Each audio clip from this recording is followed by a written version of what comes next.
Hi, my name's Chris and I'm a fourth year PhD student at the University of Sheffield. I'm Jasmine and I'm a PhD student at the University of Sheffield. So I'm originally from Grimsby, which is on the east coast from here. I'm from Nottingham, but I spent 5 years in Manchester, so that also feels a bit like home. I'm the first generation in my family, but I'm kind of following in my older brother's footsteps. He was the first of the Taylors to pioneer the university experience. So no one in my family had been to uni before me and no one's been since. A-levels were really hard. Yeah, I think they're actually the hardest thing that I've ever done. I much preferred it to my GCSE studies because I got to choose what I studied. But I was surprised at how little I actually liked my biology course. How I struggled with A-levels, it was just the volume of information to remember. And I didn't know at the time, but I was dyslexic. And I think that made it additionally hard. But I think they are just hard for everyone.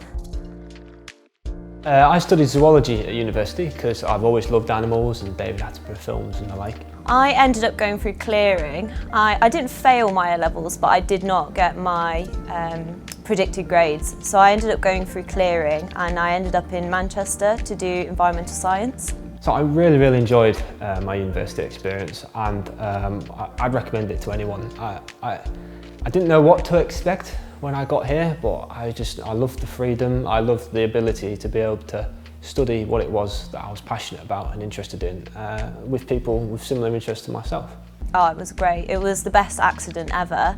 I originally applied for ecology at uni, but environmental science was probably way more what I was interested in and what suited me better.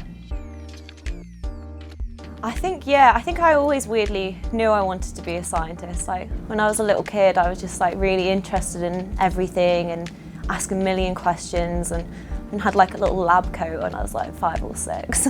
No, not at all. So when I was back home living in Grimsby, I was pretty dead set on joining the Air Force. My mum wasn't too happy about that, and so she convinced me. She was like, you know, you've always loved animals, nature and plants. Why don't you study that at university? There should be nothing stopping you. Yeah, climate change massively influenced my decision to be a scientist. I think it really pushed me towards environmental science. I think that I always saw climate change is not about saving nature or like polar bears and pandas, it was about saving humanity. I'm really fortunate because I would get bored if I was doing the same thing over and over again. So my work is split roughly equal thirds into field work, so that's doing work such as out here at Bradfield, you know, collecting plants and soil and analysing those samples. I can be in the lab, like here, so I can be doing lab work and using chemicals. And determining, for instance, the carbon, nitrogen and phosphorus content within those. And then finally, I take that data and I plug it into a computer model, a mathematical model, to understand more about the system that we wouldn't have understood with just the data alone.